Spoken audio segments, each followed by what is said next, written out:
नमस्कार फ्रेंड्स, मैं आपका दोस्त बलवंत सिंह भैया एक बार फिर से एक नए ट्रैवल ब्लॉग में आपका स्वागत करता हूं फ्रेंड्स। तो आज हम बात करने वाले हैं कि काफ़ी बार हमने देखा है कि हमारा जो रिफ्यूजल लेटर आता है उसके अंदर हर बार यह होता है कि किसी का भी आपका फाइनेंशियली टाइज ठीक नहीं है और किसी का दे दिया जाता है कि आपका फैमिली टाइज।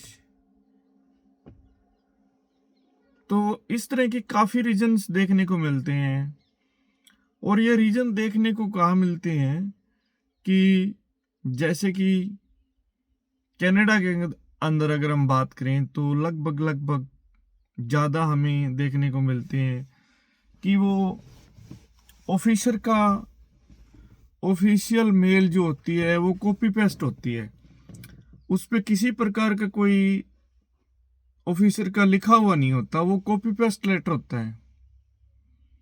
और यही जो सेम चीज़ है ये ऑस्ट्रेलिया के अंदर होती है, यही सेम चीज़ शेंगन के अंदर होती है। तो कॉपी पेस्ट रीजन के अंदर तो हमें देखना पड़ता है कि हमारे अंदर कहाँ कमी है, किस कमी की वजह से हमारा वीज़ा आज रिफ्यूज हुआ है, उस कमी को हमें खुद को दूर करना पड़ता है।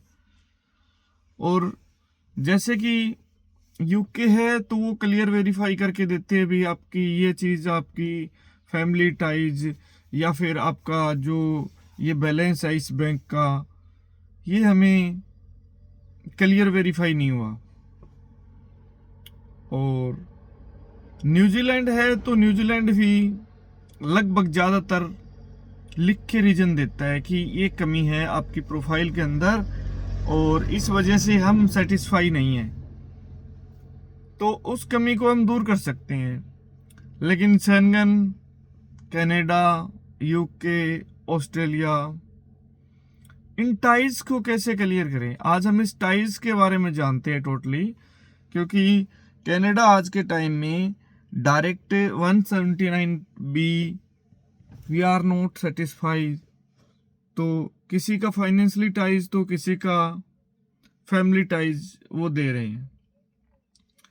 तो इसके बारे में फ्रेंड्स मैं आपको बता देता हूँ कि अगर किसी का फैमिली टाइज रीजन आता है तो उसको क्लियर करने के लिए उसके अंदर जब हम फाइल प्रोसेस करते हैं, एप्लीकेशन को अपलोड करते हैं, तो उस टाइम एक कवर लेटर के अलावा एक एप्लीकेशन हम अपलोड कर सकते हैं, डाल सकते हैं कि हमारा टाइज ये है, मेरी फैमिली के अंदर ये मेंबर है, ये मेरे फादर्स है, ये मेरी मिसेज है, ये मेरे बच्चे हैं, तो इसलिए मैं वापस रिटर्न इंडिया आऊँगा।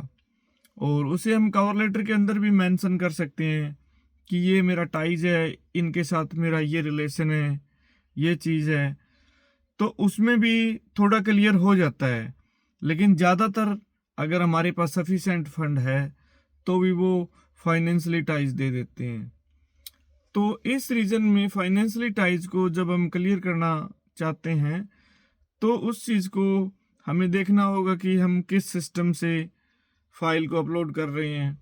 जो हमने बैंक स्टेटमेंट लगाई है उसके अंदर कई बार क्या होता है कि हम एक बैंक की तो 3-4 महीने की जो भी मैंडेटरी स्टेटमेंट होती है वो लगा देते हैं और दूसरे अकाउंट के हम बैलेंस सर्टिफिकेट लगा देते हैं, तो उसके अंदर भी काफ़ी प्रॉब्लम आती है। तो फ्रेंड्स, अगर हम 2 अकाउंट लगा रहे हैं, दोनों अकाउंट की स्टेटमेंट अगर अच्छी है, रूटीन में चल रही है, तो कोई इश्यू नहीं है। उस फाइल को सिस्टमेटिक ढंग से करके छोटी बना के उस फाइल को हम अपलोड कर सकते हैं, क्योंकि उससे हमारा फाइनेंशियली टाइज क्लियर होगा कि हमने एक बैंक स्टेटमेंट लगाई, उसका बैलेंस सर्टिफिकेट लगाया, दूसरी बैंक स्टेटमेंट लगाई, उसका बैलेंस सर्टिफिकेट लगाया। और उसके अलावा जैसे कि हमारे पास कोई पॉलिसी है LIC की, श्री राम की या फिर प्रा अमेरिका की, कोई भी हो वो हम लगा सकते हैं।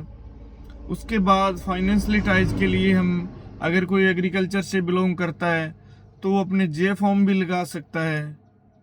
उसके बाद अगर कोई सैलरीड पर्सन है तो वो मतलब ऑफिशियल ब्रांच से एनओसी या फिर लिख के दिलवा सकते हैं भी हाँ इसकी प्रॉपर सैलरी इतनी है।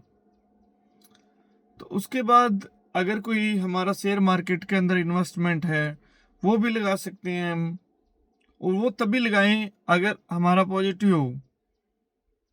अगर शेयर मार्केट डाउन जा रही है तो वो ना लगाए, उसका नेगेटिव इम्पैक्ट जाएगा। तो इसी तरीके से ये टाइज क्लियर करें। जैसे कि ऑस्ट्रेलिया के अंदर है तो वो भी फैमिली टाइज का ज़्यादा देते हैं, तो फैमिली टाइज में ये देते हैं तो उनको प्रूव करके एक अलग से एक लेटर बनाओ। उस लेटर को जब भी हम एप्लीकेशन अपलोड करते हैं तो उनके साथ अपलोड कर दो कि ये मेरा टाइज है, ये मेरी फैमिली के अंदर मेंबर्स है और ये मेरे ऊपर डिपेंडेंट्स है, इसलिए मैं घूम के वापस आना चाहता हूँ, ताकि उनको प्रूफ हो। क्योंकि बार बार एक ही कॉपी पेस्ट रीजन होता है और इस कॉपी पेस्ट रीजन को दूर करने का कोई सोल्यूशन और है नहीं। बस आपको अपनी तरफ से सोल्यूशन ढूंढना होगा और बार बार फाइल को प्रोसीड करनी होगी। और कहीं नहीं दिया हुआ, कहीं भी नहीं लिखा हुआ कि हम 6 महीने साल फाइलिंग नहीं कर सकते। काफ़ी बार मैंने देखा है कि मेरे साथ भी हुआ है कि स्टार्टिंग में जब मेरा कनाडा का वीज़ा एक बार रिफ्यूज हुआ था तो उसके 1 साल बाद मैंने फाइलिंग की थी मेरी। तो उसमें क्या था कि मुझे भी बोला गया था भी आप 1 साल तक कनाडा की फाइल नहीं प्रोसीड कर सकते दोबारा से, तो मुझे वेट करना पड़ा। इसलिए जो भी मेरे फ्रेंड्स सुन रहे हैं तो अवेयर हो जाएं। एनीवेज प्रॉब्लम तो आपको भी क्रिएट होगी क्योंकि स्कैम आजकल बहुत ज़्यादा चल रहा है, तो स्कैम से बचें। और जो मेरे फ्रेंड्स चैनल के ऊपर नए हैं वो लाइक शेयर एंड सब्सक्राइब जरूर करें। Thank you. जय हिंद, जय भारत।